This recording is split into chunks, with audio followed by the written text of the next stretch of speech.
नमस्कार दोस्तों, result season on है और आज हम लोग बात करने जा रहे हैं ब्रोकिंग और वेल्थ मैनेजमेंट कंपनीज के बारे में जिनका रिजल्ट आ चुका है। So will talk about angel one, grow, 360 वेम और आनंद राठी वेल्थ मैनेजमेंट। दो ब्रोकिंग और दो वेल्थ मैनेजमेंट कंपनी। क्यों? क्योंकि थोड़ा कंपैरिजन करेंगे तो हमें पता चलेगा कि कौन से स्टॉक्स अच्छे चल सकते हैं यहाँ से। तो देखिए, अगर हम लोग इनकी बात करें तो रिजल्ट कंपैरेटिवली ओके था। ऐसा बुरा भी नहीं था, क्योंकि क्या ना, एक्सपेक्टेशन ऐसी थी कि ना इस बार रिजल्ट अच्छा ना हो। बाय द वे, आगे जाने से पहले डिस्क्लेमर मैं जो नॉर्मली सबको देता हूँ कि गाइज, यहाँ जो भी बात है सिर्फ आपकी इंफॉर्मेशन के लिए, कोई रेकमेंडेशन नहीं है। आपको और अच्छी नॉलेज चाहिए तो आप हमारा टेलीग्राम जरूर ज्वाइन कीजिएगा। लिंक मैंने चैट बॉक्स में दी है, जरूर जोड़िएगा, क्योंकि वहाँ हम लोग स्टॉक्स और सेक्टर के लिए तो काफ़ी इंफॉर्मेशन शेयर करते हैं। तो बात करते हैं रिजल्ट्स के बारे में। तो देखिए, अगर हम लोग क्वार्टरली रिजल्ट देखें तो just to show you here कि जो ग्रो का था, ग्रो का अगर हम लोग देखें, ये ईयर ऑन ईयर है और ये क्वार्टर टू क्वार्टर है। तो ईयर ऑन ईयर ऑफकोर्स 24% से सेल्स बढ़ा, लेकिन नो कंपेरेटिवली प्रॉफिट थोड़ा डाउन आया था। और एंजल वन का अगर आप देखो तो 5% से ही रेवेन्यू बढ़ा था और 4% से प्रॉफिट कम आया था। तो भी एंजल वन ने एक अच्छी खासी मूवमेंट दी, क्योंकि एक्सपेक्टेशन था कि भाई इससे भी खराब आएंगे, तो उससे कंपैरेटिवली कम आया, इसलिए रिजल्ट थोड़ा अच्छा। रिजल्ट कम आया, इसलिए स्टॉक भागा था। अगर हम लोग 360 की बात करें तो ना, उनका रिजल्ट अगर आप देखो तो 51% सेल्स बढ़ा है ईयर ऑन ईयर और 18% से प्रॉफिट हुआ, which is very good. Even when we talk about Anand Rathi की बात करें हम लोग, तो उनका भी अगर आप देखें तो नो, ईयर ऑन ईयर अगर आप देखो तो अच्छा खासा ग्रोथ है। अगर आप देखिए यहाँ 22% से नो सेल्स ग्रोथ हुआ है और ऑलमोस्ट 29% से प्रॉफिट ग्रोथ हुआ है। तो वेल्थ मैनेजमेंट का कंपेरेटिवली रिजल्ट अच्छा है कंपेयर टू ब्रोकिंग बिजनेस। अगर हम लोग दोनों कंपेयर करें, पहले चलिए बात करते हैं ग्रो के बारे में। ग्रो जो लिस्टिंग हुआ, ऑनेस्टली मैंने भी एक्सपेक्ट नहीं किया था कि ये स्टॉक, अगर आप प्राइस देखो तो ये ऑलमोस्ट 100 का 173 गया था। ओके, मैंने अरे मैं एक काम करो, एक साल का लूंगा तो ऑलमोस्ट 188 गया था। मैंने एक्सपेक्ट नहीं किया था इतना भागेगा, लेकिन भागा। और जबरदस्त वैल्यूएशन, आज इसका पी देखो तो 61 का है। कोई भी ब्रोकिंग बिजनेस का पी 61, यानी अगर आप बाकी कॉम्पिटिटर देख लो, अगर मैं देखूं कि कहाँ ये जैसे ग्रो है 61 पे है, मोतीलाल 24 पे है और एंजल वन 31 पे, यानी ऑलमोस्ट डबल है। ऑलमोस्ट डबल है उनके कॉम्पिटिटर से। ऑफ कोर्स वो फिनटेक कंपनी है और नो एक तरह से नो अच्छा परफॉर्म भी किया, इंडिया का नंबर वन ब्रोकर है, लेकिन वैल्यूएशन थोड़ा ज्यादा है, मुझे ऐसा लग रहा है। और आगे जाके वो भी एएमसी और वेल्थ मैनेजमेंट की तरफ जा रहे हैं, इवन एंजल वन भी जा रहे हैं। देखिए, ये क्या होता है कि ये ब्रोकिंग बिजनेस में ये पंगा रहेगा आपका, क्योंकि उनकी वॉलेटिलिटी अच्छी खासी रहेगी रेवेन्यू में। क्यों? क्योंकि सेबी के रूल्स आते हैं, एफएनओ में कुछ इश्यूज आ जाते हैं। एफएनओ में यानी कुछ बैंड लगता है, या बैंड तो नहीं लगता है, लेकिन रेगुलेशन इतने टाइट होता है कि आपका वॉल्यूम कम हो सकता है, या तो मार्केट गिर जाए तो वॉल्यूम कम होगा, तो इनका डायरेक्ट इम्पैक्ट आता है। दूसरा, एक अगर आप एक्सपेंस रेशियो का जो सेबी का सर्कुलर है, उतना नहीं लेकिन थोड़ा तो इम्पैक्ट आएगा इन सब पे। ओके, तो पहले तो लगता था जिस तरह का सर्कुलर आता है कि इन लोगों पे ज्यादा इम्पैक्ट आएगा, लेकिन जो एक्सपेक्टेशन से जो फाइनल वर्डिक्ट आया उससे कम था, तो कम इम्पैक्ट आएगा। लेकिन प्रॉब्लम यही है कि रेगुलेटरी अथॉरिटी के अगर कुछ भी ऊपर नीचे हो तो इनकी रेवेन्यू ऊपर नीचे होगी, इसलिए इनको कंपेरेटिवली अगर आप देखो तो पी कम मिलता है, लेकिन ग्रो एक्सेप्शनल है। ठीक है, उनको तो ऑलमोस्ट 361, जो वेल्थ मैनेजमेंट है वो आनंद राठी उनसे भी ज्यादा मिल रहा है। आनंद राठी का अगर मैं देखूं कि पी कितना है, जस्ट अ मिनट, आनंद राठी का पी है ऑलमोस्ट आपका,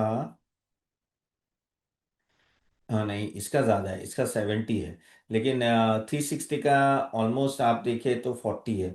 लेकिन कम, यानी ग्रो को बहुत ही अच्छा मिला है। दैट मीन्स वो लोग एक्सपेक्ट करें कि ये अच्छा परफॉर्म करेगा आगे जाके। लेकिन जैसे मैंने बताया कि काफी सारे नो चीजें हैं कि एक स्टेबल इनकम उनकी नहीं आती है, तो वो जब एंजल वन भी ट्राई कर रहा है कि वो वेल्थ मैनेजमेंट और एएमसी तरफ जाए, लेकिन इनका जो ब्रोकिंग बिजनेस इतना बड़ा है कि वो शेयर बढ़ने में 1-2 साल मिनिमम लगेंगे, तब तक ये वॉलेटिलिटी रहेगी। तो ये चीज आपको थोड़ा ध्यान में रखना है।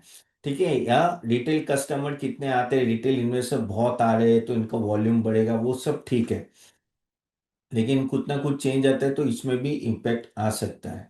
और वैल्यूएशन अभी पहले जैसे सस्ते नहीं रहे, पहले तो आप देखो तो काफी सस्ते थे। अगर मैं एंजल वन की भी बात करूं, अगर आप देखिए, तो मैं जस्ट टू शो यू के ओवर द इयर्स नो किस तरह से इसका, अगर अगर मैं वॉल्यूम और वो सब मैं आपको अगर दिखाऊं, तो एंजल वन का अगर मैं आपको दिखाऊं P ratio and all that, अगर आप देखो तो उनका भी, अगर आप देखो ईपीएस किस तरह से ग्रो हुआ था February 25 तक, नो ये जबरदस्त ग्रोथ था उसी में ही।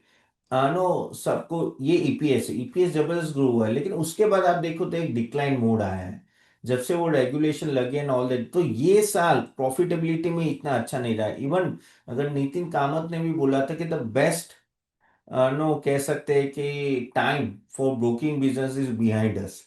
तो ये चीज आप थोड़ा ध्यान में रखना जब भी आप ब्रोकिंग कंपनीज को लेते हैं कि यहाँ वॉलेटिलिटी रहेगी, तो आपको अपना रिस्क प्रोफाइल समझ के इन सब में इन्वेस्ट करना चाहिए।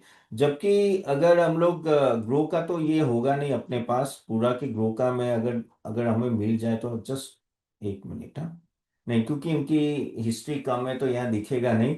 जबकि अगर हम लोग 360 का अगर आप देखें तो ठीक है, तो आप देखिए कि किस तरह से कंसिस्टेंटली ईपीएस ग्रोथ आ रहा है। क्यों आ रहा है? क्योंकि उनके भी 8,500 जितने क्लाइंट्स हैं, और ना क्या होता है कि वेल्थ मैनेजमेंट एक प्रॉपर फी आती रहती है हमेशा, और उसके वजह से वहां कंसिस्टेंसी रहती है। और आगे जाके क्या होगा कि ये सब ब्रोकिंग इंटरमीडिएटरी ना कहीं वो बहुत ही कॉमोडिटी बिजनेस हो जाएंगे, यानी उसमें इतनी मलाई नहीं होगी, मलाई होगी एडवाइजरी में। इसलिए देखो आनंद राठी ने भी वेल्थ मैनेजमेंट और ब्रोकिंग अलग किया, और उसके बाद आप देखो आनंद राठी ने भी ना जबरदस्त परफॉर्म किया है। आनंद राठी वेल्थ मैनेजमेंट के अगर आप देखें कि ईपीएस ये देखिए किस तरह से ग्रो किया है। तो आगे का जो जमाना है ना वो एडवाइजरी, एएमसी, वेल्थ मैनेजमेंट का रहेगा।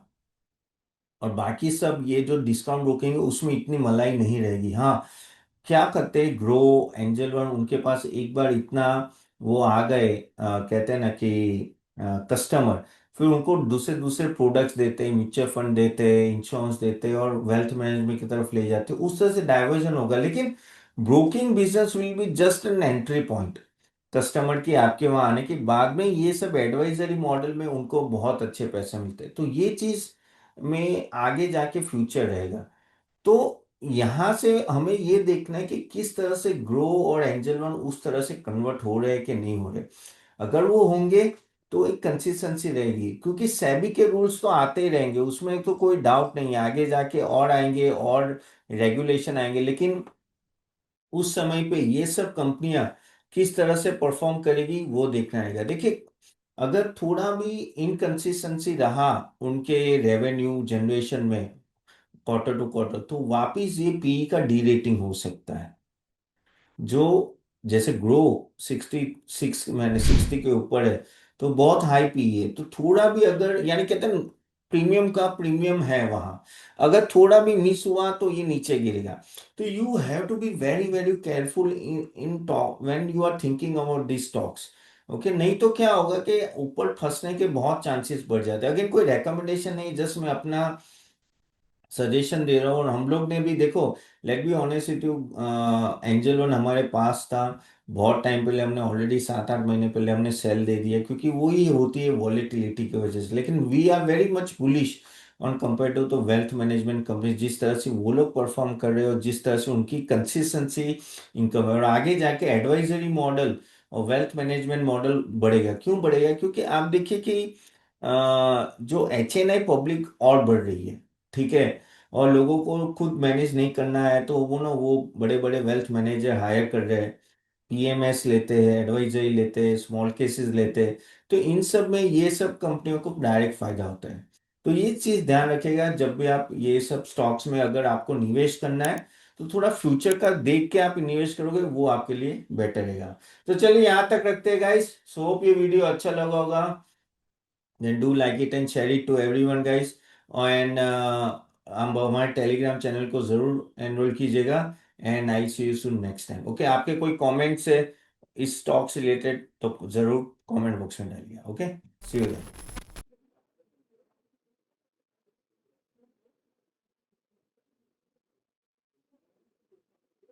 Investment in market securities is subject to market risk. Read all the documents carefully before investing.